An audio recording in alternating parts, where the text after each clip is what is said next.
saya menjawab sesuai jawaban para ulama. Jadi kalau marah-marahnya jangan sama saya. Udah capek saya dimarah-marahi di internet. Apa hukum alat musik? Kata Syekh Yusuf Al-Qaradawi dalam kitab Fiqhul Musiqa wal Aghani, fikih musik, kata beliau, al-ghina mithlul kalam. Musik itu sama macam cakap. Kalau baik ya baik, kalau tak baik ya tak baik. Musik yang baik mana? Barakallahu lakuma wa baraka alaikuma wa jama'a bainakuma. Baik. Mana lagi lagu yang baik? Ingat mati. Orang kaya mati, orang miskin mati, orang jelek mati. Mati. Bagus. Ibu-ibu punya lagu nasyid bagus. Bila Israel datang memanggil, jasad terbujur, itu boleh. Tapi kalau musiknya mengajak berzina, ngajak bunuh diri, ada dulu lagu kalau didengarkan orang mau bunuh diri bawaannya, itu haram. Musik ngajak berzina. Mana musik ngajak berzina? Cinta Satu Malam, haram itu. Keong kucing garong, keong racun, kabikaci kabigam, kucu hotahe, itu tak boleh dengar. Apa hukum menggunakan kamera? Kamera sama macam pisau. Kamera itu alat. Ini pisau. Pisau haram karena bisa motong leher, karena bisa motong urat nadi. Anak kecil tak boleh kasih pisau. Ma, minta pisau ma. Jangan. Ambil pisau nanti ya, kalau sudah dewasa. Kasih pisaunya kemana? Untuk orang motong kurban, dapat pahala. Bismillah, wallahu akbar. Jangan belikan anak gadget. Akhirnya anak rusak otaknya main gadget. Nanti anak saya nggak bilang saya tak sayang. Sayang bukan ngasih pisau ke anak. Video porno, game online, PlayStation. Dulu kita kalau ke rumah anak-anak salam, salam ustadz nak, salam ulama nak, salam guru nak. Sekarang anak asik main gadget. Salam nak, dia kasih tangan. Dia pula nyuruh ustadz tu cium, macam dah. Hati-hati. Sayang bukan menjerumuskan anak. Kasih mobil, dipasangnya kaca 100% gelap, dibawanya perempuan yang tak mahram, berzina dia, kita ikut menanggungnya. Ma min mauludin illa yuladu alal fitrah. Setiap anak lahir dalam keadaan fitrah. Fa abawahu, kedua orang tuanya, yuhawidanihi, merubahnya jadi Yahudi, yunassiranihi, merubahnya jadi Nasrani, yumajjisanihi, merubahnya menjadi Majusi. Didik dia dengan baik. Nanti setelah kuliah, setelah kerja, mapan dia akan berterima kasih kepada kita, meleleh air matanya. Kalau bukan karena mama, kalau bukan karena papa, kalau bukan karena ayah, tak mungkin aku jadi seperti sekarang. Karena kalau kasih-kasih saja merusak dia. Posisi berdiri betul dalam solat, jarak kaki kiri dan kanan bagaimana jaraknya Pak Ustadz? Sejarak bahu. Ini soft, ini ujung sajadah. Kalau ini dulu kan nggak ada sajadah Pak Ustadz ya, dulu tak ada sajadah. Maka gimana? Tumitnya rata dengan tumit, tumit rata dengan tumit. Nah, tumit, tumit, tumit, tumit, tumit. Tumitnya yang rata. Adapun ujung kakinya ya tergantung kaki masing-masing. Kalau panjang ya panjang, kalau pendek ya pendek. Qadamun biqadamin, mangkibun bimangkibin. Hadis Anas bin Malik. Wa kana ahaduna, salah seorang di antara kami, yulziqu, menempelkan. Coba tengok bunyi hadisnya. Salah seorang di antara kami. Bukan Nabi nyuruh tempel, tempel, tempel, tempel, bukan. Salah seorang di antara kami ada yang menempelkan. Artinya yang nyaman ditempel. Kalau dia nyaman ditempel, tempel. Tapi ada orang yang tak nyaman ditempel. Ketika ditempel dia geli, dia geser. Kalau dia sudah geser, jangan kita tempel lagi. Nanti asik menggeser kaki aja lah.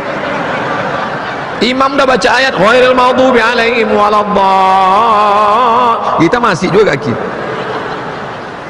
Lebarnya semana? Selebar bahu. Lebar bahu. Karena nanti qadamun biqadamin, kaki dengan kaki, mangkibun dengan kaki dengan kaki, bahu dengan bahu. Masa mesti lama? Tak mungkin macam kaca spion mobil begini. Bagaimana bahunya mesti nempel? Begini. Bahu seberapa tuh? Sejengkal setengah paling banyak. Sejengkal setengah paling banyak. Tegak. Imam melihat makmum, sawus sufuf, luruskan saf. Saya sholat di masjid yang berbeda di Riau. Salah satu masjid, apa kata imamnya? Luruskan saf, matikan HP. Pakai lagu. Suami senyum-senyum belakang. Ini yang belum pernah saya coba. Saya takut bukan makmumnya yang senyum, saya ketawa. Luruskan saf, matikan HP. Kalau masjid satu lagi lain, luruskan saf, angkat kaki celana. Tapi ada satu masjid lagi, luruskan saf, buka batu cincin. Saya tanya imamnya, kok bapak bilang begitu tadi? Karena banyak makmum yang terganggu dengan batu cincin, Pak Ustaz. Assalamualaikum warahmatullahi. Oh, ustadznya nyindir yang pakai cincinnya. Enggak, saya pakai cincin. Nah, ini tentang masalah sop, luruskan, tegak balik. Salat sunat pada saat datang di masjid pada salat subuh, waktu sudah sedikit lagi. Salat sunat yang mana yang kita laksanakan? Timernya ada. Tit tit tit, 2 menit, 2 menit, 2 menit, 2 menit. Salat mana yang dilaksanakan? Kalau yang dilaksanakan tahiyatul masjid tidak dapat qabliyah subuh. Tapi kalau yang dilaksanakan qabliyah subuh, otomatis dapat tahiyatul masjid. Saya ulang sekali lagi. Kalau tahiyatul masjid yang dilaksanakan tidak dapat qabliyah subuh. Tapi kalau laksanakan qabliyah subuh, otomatis dapat tahiyatul masjid. Tapi jangan gara-gara ini terlambat terus datang ke masjid. Jangan gara-gara ini besok ke masjid, ayo kita ke masjid. Tunggulah agak 2 menit, bisa tuh sekali dayung 2 pulau terlampaui. Kenapa Timur Tengah tak berhenti dari konflik? Terprogram. Irak banyak minyak, dibangkitkan konflik supaya dikuasai, dicaplok. Setelah itu mudah nanti mengatur yang kecil-kecil. Kuwait, Oman, Bahrain, Yaman akan dikuasai, diobok-obok Mesir. Itu sudah agenda barat. Mereka menyebutnya Syarq Ausat. Syarq timur, Ausat tengah. Maka kita jaga persatuan, halal bihalal, jangan sampai ada celah. Ketika ada celah, orang akan masuk ke dalam. Timur Tengah, pusat Islam. Kalau sudah di sana kacau balau, di sana pangkal sungainya, maka di kita ini pun akan terikut-ikut. Maka di sana sudah terprogram. Mesir dijajah Inggris, Libya dijajah Mussolini, Itali, Aljazair dijajah Prancis, Maroko dijajah Spanyol. Dulu sudah dicaplok-caplok ini.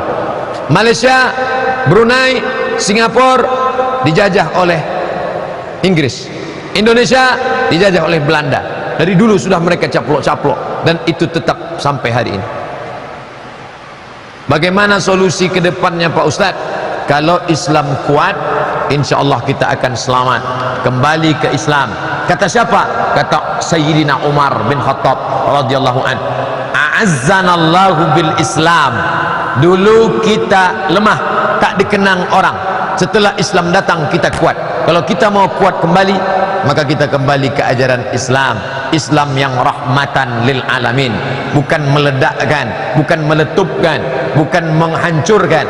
Tapi pesan Nabi, wa ma arsalnaka, kata Allah kepada Muhammad sallallahu alaihi wasallam, wa ma arsalnaka illa rahmatan lil alamin. Bagi suami yang sudah meninggal, mana yang lebih utama? Berkurban atas nama almarhum atau berakikah atas nama almarhum? Karena beliau belum diakikahkan orang tuanya. Bagi suami saya, seorang ibu, suaminya sudah meninggal, lalu ibu mau berkurban untuk almarhum suaminya, boleh. Dalilnya mana? Nabi berkurban untuk Khadijah. Allahumma haza an Muhammad wa ali Muhammad, Allahumma taqabbal an Muhammad wa ali Muhammad. Padahal waktu itu Khadijah sudah meninggal beberapa tahun yang lalu. Itu dalil boleh berkurban untuk orang meninggal dunia. Mana yang lebih utama, kurban atau akikah? Kurban, karena akikah tanggung jawab orang tua saya terhadap diri saya. Kullu mauludin, setiap anak yang lahir, murtahanun biaqiqatihi, tergadai dengan akikahnya. Bagaimana menebusnya? Tuzbahu anhu yauma sabihi, potong kambing hari ke-7. Kalau tidak ada duit hari ke-7, hari ke-14. Tak bisa hari ke-14, hari ke-21. Tak bisa hari ke-21, tak usah tengok kalender lagi. Sebulan, 2 bulan, setahun, 2 tahun, 3 tahun. Saya Pak Ustadz sudah 30 tahun, masih boleh saya akikah? Boleh. Bapak Ibu yang umur 30 tahun pulang dari sini beli kambing, silakan akikah diri sendiri. Mana dalilnya? Kata Imam An-Nawawi, boleh mengakikahkan diri sendiri. Aqa'an nafsihi ba'dama bu'itsa nabiyyan. Silakan. Tapi akikah saja, jangan minta ayun pakai marhaban.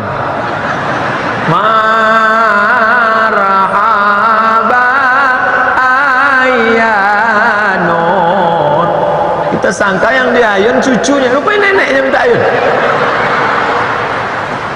Maka ibu kurban saja untuk almarhum suami, lalu kemudian bersedekah. Bagi diri saya, mana yang lebih saya utamakan, berkurban atau berakikah? Kurban. Ibu kurban untuk diri ibu. Adapun akikah itu tanggung jawab orang tua ibu untuk ibu. Tapi kalau ibu mau mengakikahkan diri ibu, dua. Ini kambing untuk kurban saya, ini kambing akikah saya. Sekarang ada duit 2 juta Pak Ustaz, beli kambing, akikahkan. Nanti datang kawan nanya-nanya, ini apa nih? Tak usah jawab. Kalau dia ngaji sama hari ini tak apa. Tapi kalau dia tak ngaji nanti dia bingung. Apa nih akikah? Jangan jawab. Ini apa? Makan aja lah Ustaz, tanya-tanya. Jika kita punya usaha, dagang, permainan anak-anak, kalau masuk azan, usaha tersebut masih buka, apa hukumnya Pak Ustadz? Tidak sah jual beli, akadnya batal, azan hari Jumat. Idza nudiya lis-salati min yaumil jumu'ah. Kalau hari Jumat dipanggil salat, apa kata Allah? Segeralah ingat Allah, wadharul bai' fas'au ila dzikrillah. Ingat Allah, langsung datang ke masjid. Wadharul bai', tinggalkan jual beli, jangan lagi ada jual beli. Itu salat Jumat. Adapun salat zuhur, asar, maghrib, isya, maka ulama ikhtilaf.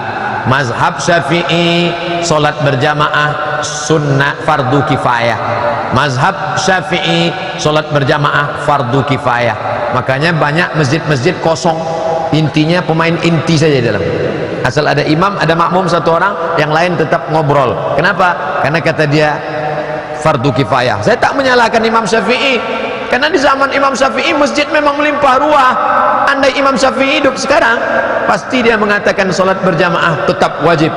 Mazhab Maliki sunat muakkad berjamaah. Sedangkan mazhab Hambali, makanya Saudi Arabia, haji, roh. Kenapa? Waktu azan berkumandang suruh tutup toko. Karena mazhab Hambali, maka masjid tutup. Ini tentang masalah jual beli pada saat azan yang biasa. Tapi saya menganjurkan bapak ibu yang punya toko, ke masjidlah. Berapalah keuntungan kita, sedangkan yang kita terima di akhirat lebih besar lagi daripada materi. Kau celupkan tanganmu ke dalam, falyanzur bima yarji, angkat ke atas. Apa yang menetes di ujung jari, itulah dunia.